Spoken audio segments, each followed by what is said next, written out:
Hello, Kardashian fans. I'm UsWeekly's entertainment director, Travis Cronin, and you're in the Kardashian Korner.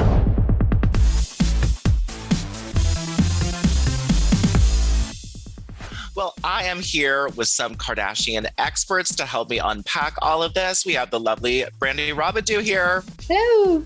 Lovely in lavender today. And we have Nick Gonzalez. What's up, guys? How's everyone doing?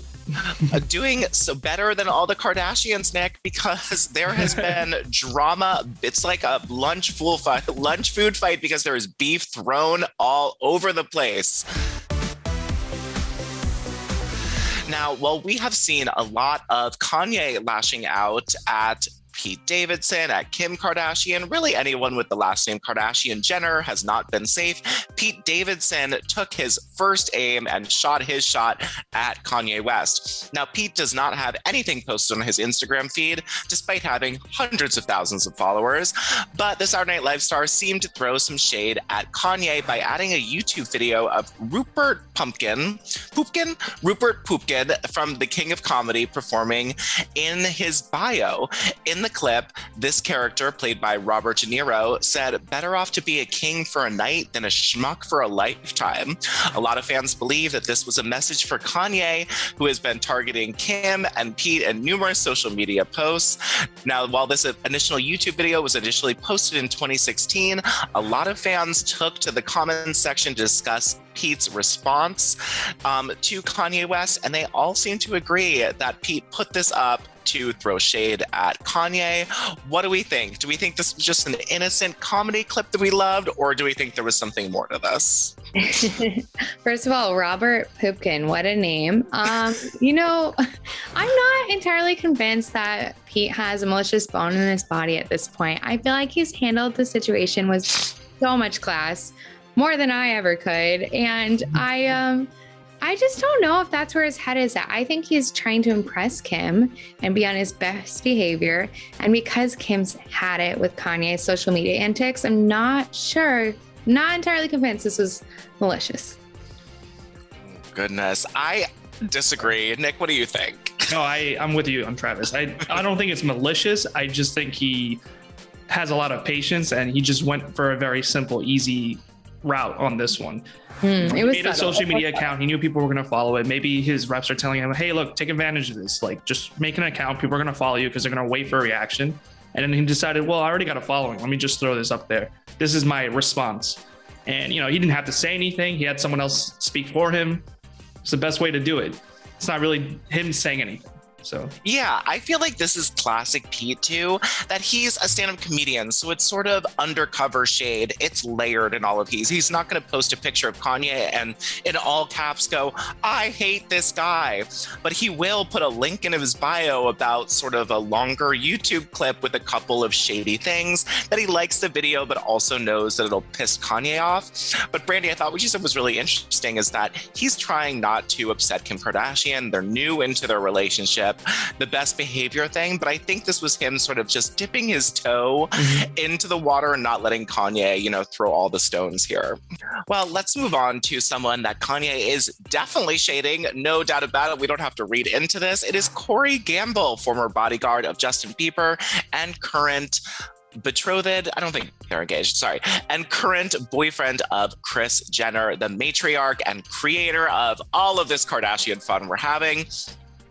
Well, Kanye took to Instagram and said, quote, "God has a plan to remove the godless Corey.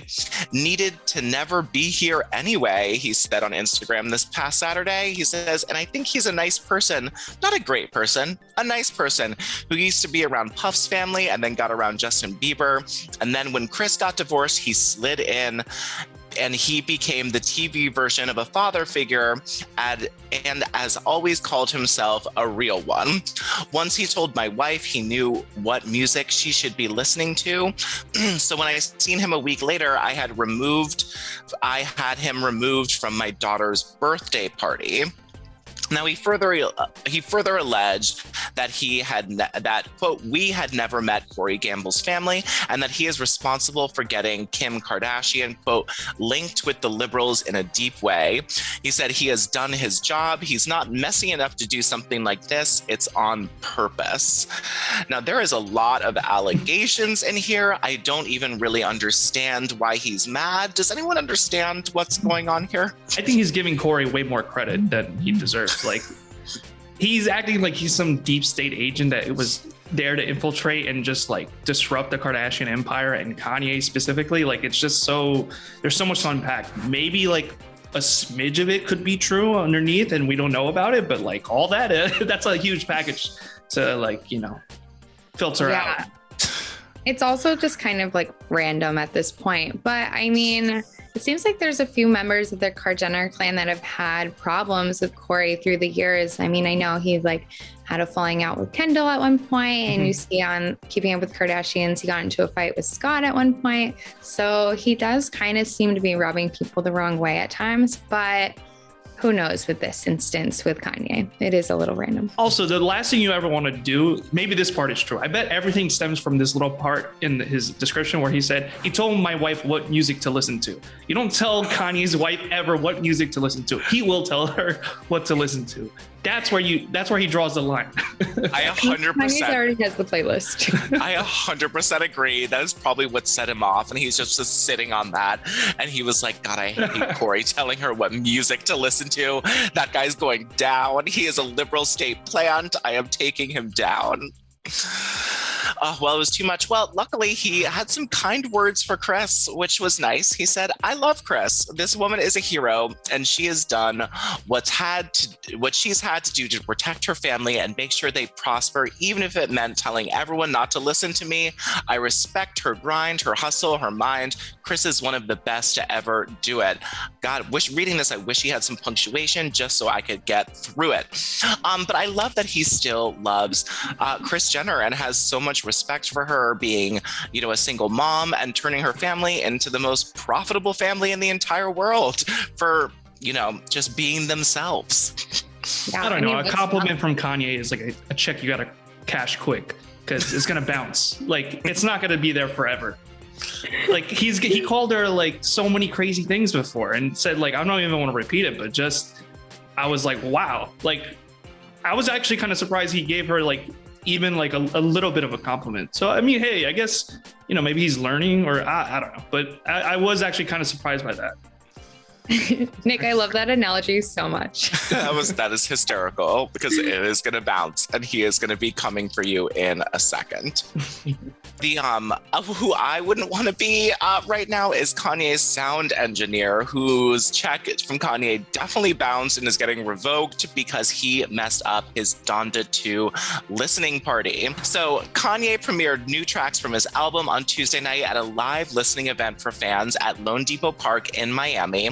And the whole thing started off great. Kanye played his tracks for his new album like he does every time.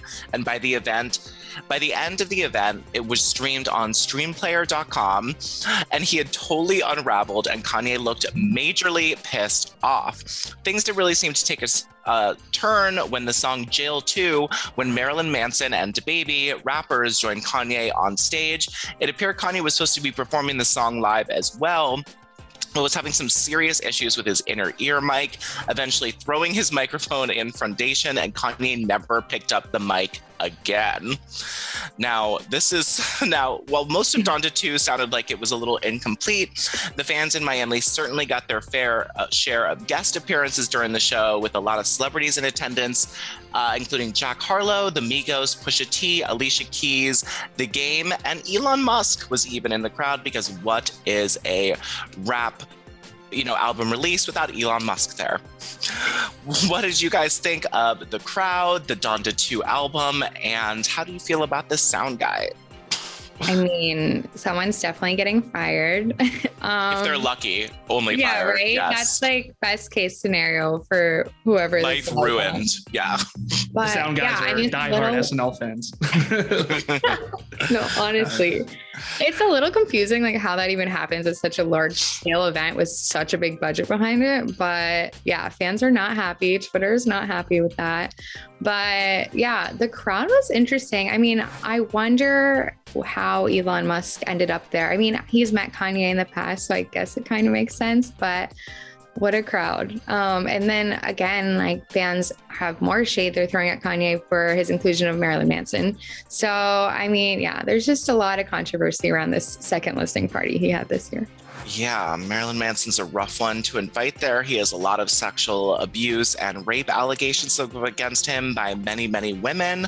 I believe Kanye has thrown some support to him in the past and is now, seems to be on his side now, but Kanye loves the controversy. It is how he lives and breathes, so I'm not surprised. Ain't it true? I don't know if you guys had issues with the stream. I gave up halfway because the stream on his website kept crashing. So it wasn't just the sound live during the event. Exactly. Recorded. It was like the whole stream was kind of crashing up and falling apart.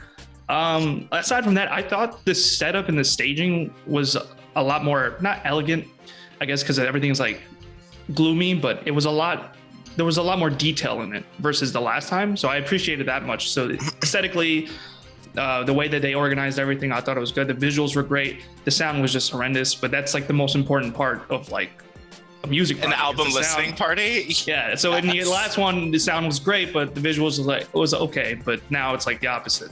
The other thing is like, I think he went after, people are alleging that he went after Pete on one of the songs called Security. He apparently said, pop some, I ain't getting frisked. I put your security at risk. Pop some, I ain't getting frisked. I put your security at risk. Okay, we're gonna make this an event. Y'all gonna need security for this. Security gonna need security for this. He also quoted, he didn't quote, but he sampled or took a soundbite from Kim. I don't know if we caught this, but he's Kim's SNL speech in which she compliments Kanye before giving a punchline saying that, so when I divorced him, it's for his personality. That whole section was cut off, but he used all the good stuff she said in the intro of her speech about him. How do we feel about him using that?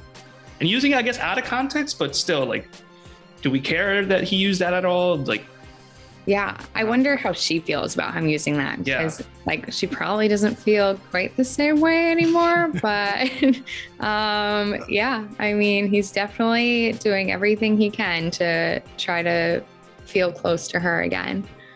As long as it's positive, I don't think she cares if she's using all the nice things she said about him. If he brings out a framed glass where he's like, this is the Valentine's Day gift she gave me 4 years ago. Fine, we don't care.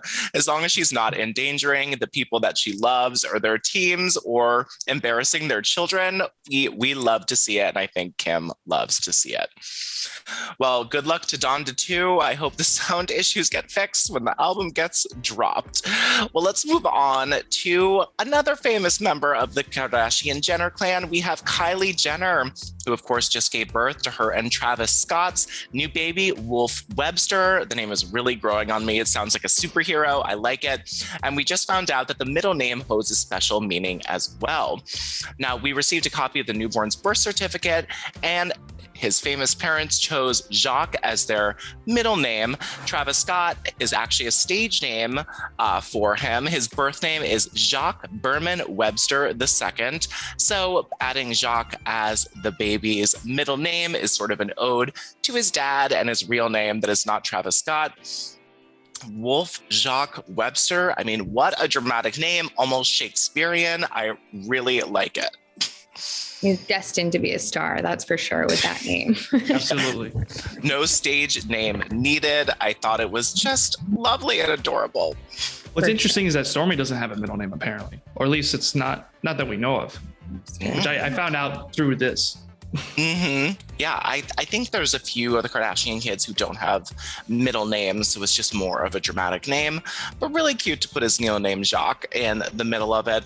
We love them. We are happy for the new family. And that is all the Kardashian Jenner news we have this week. We are guaranteed to get more because of who they are as a family, and there will be much more to talk about next week. Thank you so much, Brandy and Nick, for helping me break this all down. And again, we'll be back next time in the Kardashian Korner. Thanks, guys. Bye. Bye, guys.